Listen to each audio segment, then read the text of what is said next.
हाथरस मामले में सीबीआई सच के सबूतों की तलाश में जांच तेज कर चुकी है। सीबीआई आज आरोपियों को रिमांड पर लेकर पूछताछ कर सकती है और जांच के तीसरे दिन कल सीबीआई ने आरोपियों और पीड़िता के परिवार वालों से पूछताछ की थी।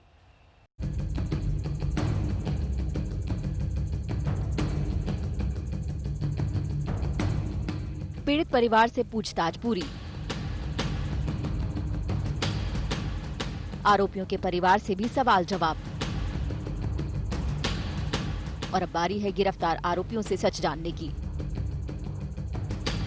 हाथरस केस की जांच में जुटी सीबीआई अब सभी 4 आरोपियों का रिमांड मांगने की तैयारी में है। आरोपी पक्ष और पीड़ित परिवार से पूछताछ के बाद जांच एजेंसी का फोकस आरोपियों पर है। मुख्य आरोपी संदीप पहले ही जेल से चिट्ठी लिख चुका है। हाथरस एसपी को लिखी चिट्ठी में संदीप, रामू, लवकुश और रवि ने खुद को बेकसूर बताया था। संदीप ने यह भी कहा था कि पीड़िता से उसकी जान पहचान थी। आरोपियों के घरवाले भी लगातार इस बात का दावा करते रहे हैं कि उनके बेटे बेकसूर हैं।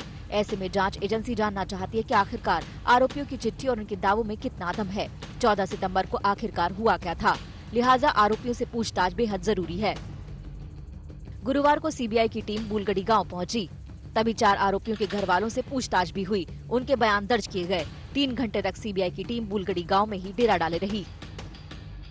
सीबीआई ने पीड़ित परिवार और आरोपी पक्ष के बयान दर्ज कर लिए हैं। अब बारी है आरोपियों की। सीबीआई अब आरोपियों से पूछताछ कर सकती है।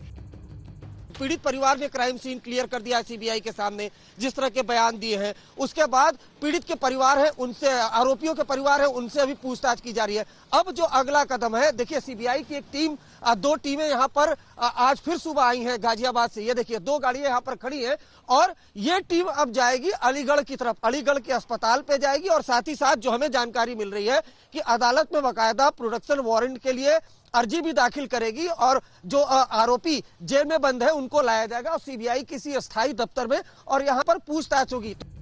सीबीआई की टीम उस अस्पताल भी गई थी जहां पीड़िता को सबसे पहले भर्ती कराया गया था, लेकिन यहां से सीबीआई को सीसीटीवी फुटेज नहीं मिले क्योंकि अस्पताल में हफ्ते भर से ज्यादा पुरानी फुटेज मौजूद नहीं है। अच्छा, सीबीआई की जब टीम आई थी तो क्या जानना चाह रही थी? उसका बैकअप जानना चाह रहे थे वो, इसका कैमरे का बैकअप कितना है। तो हमें सीओ साहब के पास भेज दिया था, उन्होंने बताया वो क्या है। अच्छा, आमतौर पर कितना रहता है इसका बैकअप? ये तो उन्हीं के पास रिपोर्ट रहता है ऑफिस में। सीबीआई के एक्शन के बीच सुप्रीम कोर्ट में कल मामले की सुनवाई हुई। इस दौरान सीजेआई ने कहा, हमने आरोपी पक्ष, सरकार के पक्ष और पीड़ित के पक्ष को सुन लिया है। हम अब पूरे संसार की राय नहीं लेंगे। इस मामले में किसी नए याचिकाकर्ता को हम नहीं सुनेंगे। नए याचिकाकर्ता सीधे इलाहाबाद हाई कोर्ट जा सकते हैं। सुप्रीम कोर्ट ने अपना फैसला सुरक्षित रख लिया है। अब अदालत ही तय करेगा कि सीबीआई जांच सुप्रीम कोर्ट की निगरानी में हो या हाई कोर्ट की निगरानी में। साथ ही केस को दिल्ली ट्रांसफर करने पर भी फैसला लिया जाएगा। दिल्ली से संजय शर्मा, हाथरस से जितेंद्र बहादुर सिंह और अरविंद ओझा के साथ आज तक ब्यूरो।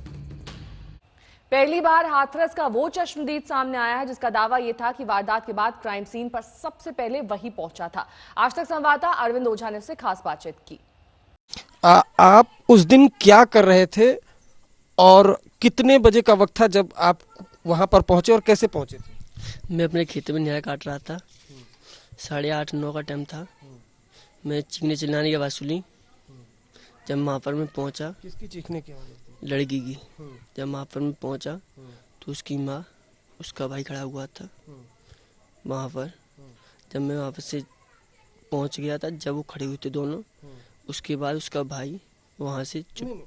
तो जब कौन कौन खड़ा था और लड़की कहाँ पर थी? लड़की लेटी हुई थी, उसका भाई खड़ा हुआ था, उसकी माँ भी खड़ी हुई थी। अच्छा। हाँ, उसके बाद वहाँ से मैं लौटा, मतलब उसकी माँ को मैं लेवाने गया, वहाँ से बुला के लाया। जब मैं वहाँ जगह पहुँचा द्वारा, तो उसकी माँ ने कहा कि बेटे हमारे घर से हमारे बेटे बुला लाओ। किस बेटे को बुला लो? बड़ी वाली लड़के को। बड़ा वाला तो वहाँ पर खड़ा था ना पहले से? हाँ, वहाँ से वो निकल आया ना, लेवाने गया, वहाँ से वो निकल आया जब तक उसका भाई बड़ा। मुझे सबसे पहले ये बताइए कि आप खेत में थे और चीखने चिल्लाने की आवाज आ रही थी? यस, जब अपने खेत में था, चीखने चिल्लाने की आवाज सुनी जब वहाँ पर मैं पहुँचा। क्या स्थिति थी वहाँ पर? लड़की की स्थिति क्या थी, क्या कंडीशन थी, उसके बारे में बताइए। वो मैं ज़्यादा नहीं देखा, लेटी हुई थी, इतना ही देखा मैंने बस।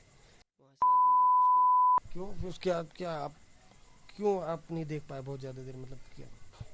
मैंने देखा नहीं जाता, बस इतना ही देखा मैंने, उसकी माँ उसका भाई खड़ा हुआ था, लड़की लेटी हुई थी, इतना ही देखा मैंने। चीख रही थी, मतलब करा रही थी? हाँ, जब करा रही थी, जब वहाँ पर मैं पहुंचा जब भी करा रही थी। अच्छा। हाँ, उसके बाद मैं लव की माँ को बुलाने गया। जब वहाँ पर मैं वापस लौटा, उसने की माँ ने कहा कि बेटे हमारे बेटे बुला लाओ। जब वहाँ पर मैं घर गांव में आया, मैंने उससे भाई से कहा, मेरी भाई तेरी बहन परेशान है। उसका भाई बोला कि हाँ आ जाऊँगा, जब 4-6 लोग आ जाएंगे जब। उसके बाद मैं अपने घर आया, अपने माँ से कही, मैंने भाई से कही। जब माँ पहुँचे जब तो वहाँ 4-6 लोग इकट्ठे हुए थे। उसके बाद उसे उठा के ले गए थाने। आप जो कह रहे हैं अभी बहुत बड़ी बात कह रहे हैं, सीबीआई भी आपसे ये पूछताछ करेगी, तो आप यही बात बताएंगे सीबीआई को? बताएंगे जी, बताएंगे। मैं एक बार फिर आपसे सीक्वेंस पूछना चाहता हूँ कि कितने बजे का वक्त था, आप क्या कर रहे थे और किस तरह से आवाज सुनी आप मौके पर पहुंचे? मैं तो अपने खेत में नया काट रहा था, जब मैंने आवाज़ सुनी, जब मैं वहाँ पर पहुँचा, उसकी माँ और भाई खड़े हुए थे और लड़की लेटी हुई थी। आपने क्या कुछ देखा कि आपका? बस मैंने इतना ही देखा कि उसकी माँ और भाई खड़े हुए थे, लड़की लेटी हुई थी, इतना ही देखा।